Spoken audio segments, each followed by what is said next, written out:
নমস্কার বন্ধুরা, আমি সোনালী। আপনাদের সবাইকে স্বাগত জানাই জাস্ট রান্না বাই সোনালীর পক্ষ থেকে। আপনারা অনেকেই হয়তো পনির পরাঠা বাড়িতে বানিয়ে থাকেন, তবে আজকে আমি যে পনির পরাঠা রেসিপিটি আপনাদের সাথে শেয়ার করব সেটা হবে একটু অন্যরকম। এইভাবে পনির পরাঠা বানালে এর স্বাদ হবে খুবই সুস্বাদু। তাহলে চলুন দেখে নিন এই রেসিপিটি আমার সাথে।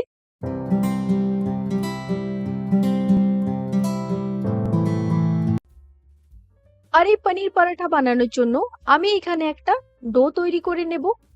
আর তার জন্য আমি এখানে নিয়ে নিলাম 500 গ্রাম আটা। আপনারা এখানে আটার পরিবর্তে ময়দাও ব্যবহার করতে পারেন, কিন্তু আমি আজ একটু হেলদি বানাবো, তাই আমি এখানে আটা ব্যবহার করলাম। তার সাথে এখানে দিয়ে দিচ্ছি স্বাদ মতো নুন ও 2 চা চামচ ঘি। ঘিয়ের পরিবর্তে আপনারা এখানে সাদা তেলও ব্যবহার করতে পারেন। এরপরে ঘি আর নুনটা ভালো করে আটার সাথে মিশিয়ে নেব।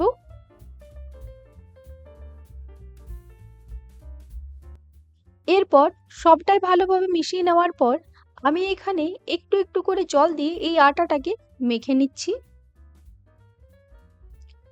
আর এখানে কিন্তু জলটা অল্প অল্প করে দেবেন, কখনো একবারে পুরো জলটা দিয়ে দেবেন না।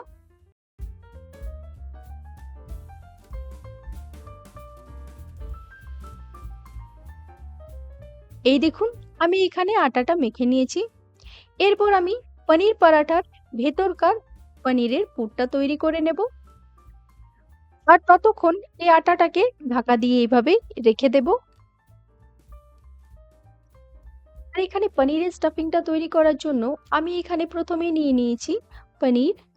আমি এখানে 300 গ্রাম পনির নিয়ে নিয়েছি। এরপর এই পনিরটাকে এইভাবে একটা গ্রেটারের সাহায্যে গ্রেট করে নিতে হবে।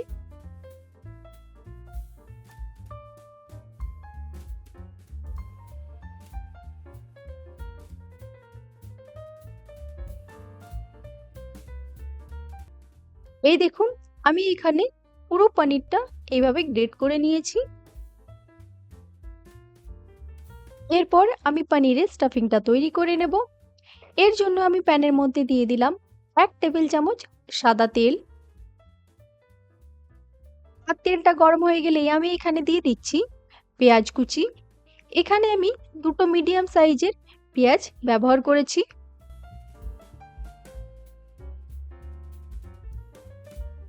এরপর আমি এখানে দিয়ে দিচ্ছি রসুন কুচি।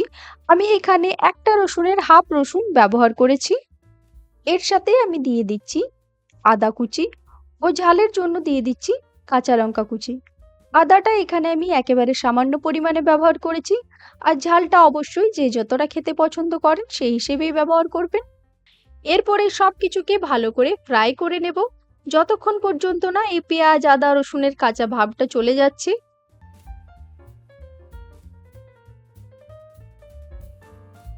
আর এটা একবার ভালোভাবে ফ্রাই হয়ে গেলেই আমি এখানে দিয়ে দেব কিছু ড্রাই মশলা, যেমন 1 চা চামচ ধনে গুঁড়ো, হাফ চা চামচ জিরে গুঁড়ো, হাফ চা চামচ হলুদ গুঁড়ো আর হাফ চা চামচ লাল লঙ্কার গুঁড়ো।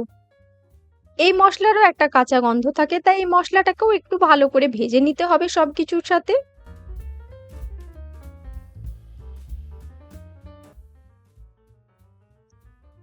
এখানে মশলার কাঁচা গন্ধটা চলে গেছে। এরপর আমি এখানে গ্রেট করে রাখা পনিরটা দিয়ে দিচ্ছি। এরপর সমস্ত মশলার সাথে এই পনিরটাকেও ভালো করে মিশিয়ে নিতে হবে।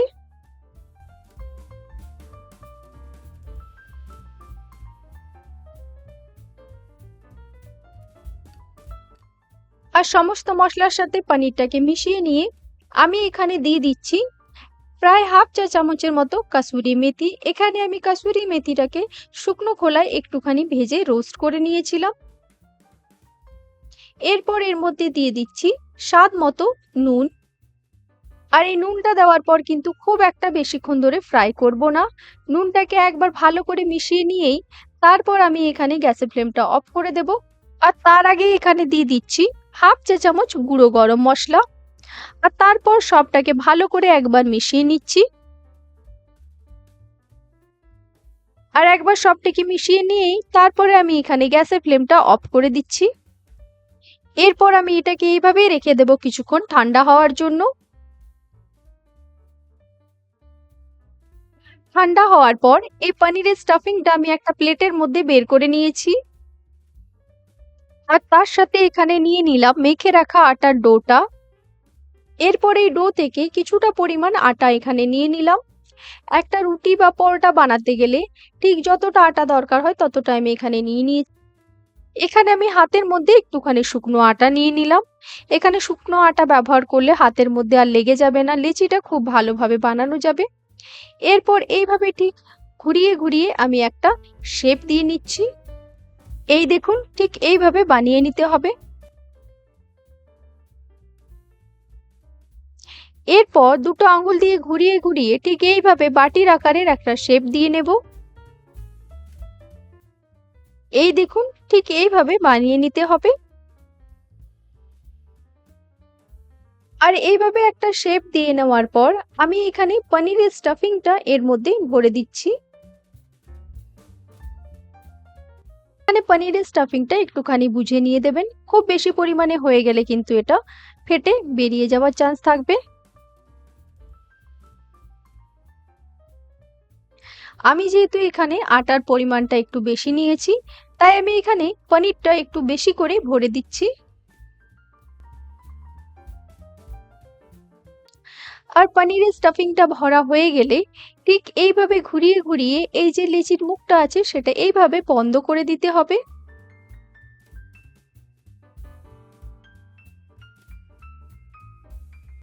এই দেখুন, ঠিক এইভাবে বানিয়ে নিতে হবে। এখানে পনিরটা ভরা হয়ে গেল। এরপর আমি এটাকে বেলে নেব। তার জন্য আমি এখানে প্রথমে নিয়ে নিলাম একটুখানি শুকনো আটা। তারপর এইভাবে হাত দিয়ে একটুখানি চেপে চেপে দিচ্ছি।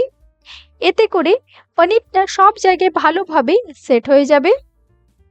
এরপর খুবই হালকা হাতে এটাকে আমি বেলে নিচ্ছি। খুব চাপাচাপি করলে কিন্তু এই পনিরটা ফেটে বেরিয়ে যাওয়ার সম্ভাবনা থাকে।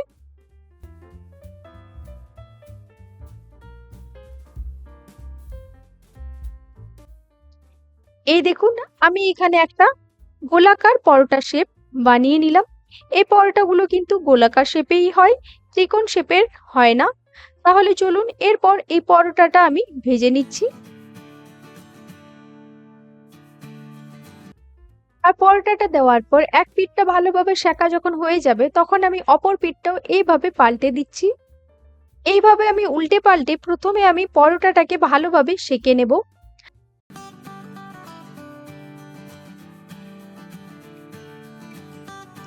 এরপর যখন দুদিকটাই ভালোভাবে সেঁকা হয়ে যাবে তখনই আমি এর মধ্যে দিয়ে দিচ্ছি 1 চা চামচ ঘি। এখানে আমি ঘি ব্যবহার করেছি, আপনারা চাইলে সাদা তেলও ব্যবহার করতে পারেন, কিন্তু আমাকে পার্সোনালি ঘিয়ের ফ্লেভারটা খুবই ভালো লাগে, তাই আমি এখানে ঘি ব্যবহার করেছি। আর এরপর দু পিঠেই ভালো করে ঘিটা স্প্রেড করে আমি এখানে পরোটাটাকে ভেজে নিচ্ছি। এই দেখুন, আমি এখানে খুব সুন্দর করে পরোটাটাকে ভেজে তুলে নিলাম। এইভাবে আমি সমস্ত পরোটাগুলো বানিয়ে নেব।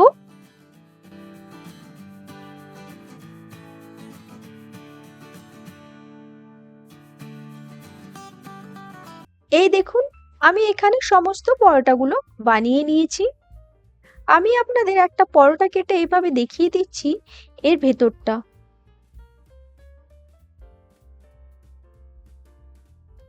দেখুন এর ভেতরটা, এটা কতটা সুস্বাদু লাগছে দেখতে, পুরো পনিরে ভাসা আছে।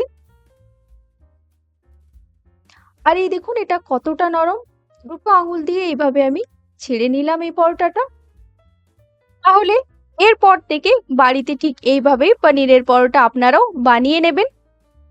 আর আমাকে অবশ্যই কমেন্টে লিখে জানাবেন কেমন হয়েছে। আর আজকের এই ভিডিওটি যদি আপনাদের ভালো লেগে থাকে তাহলে অবশ্যই আমাকে লাইক, শেয়ার এবং সাবস্ক্রাইব করবেন। ভালো থাকবেন, সুস্থ থাকবেন। আজকের এই ভিডিওটি দেখার জন্য ধন্যবাদ।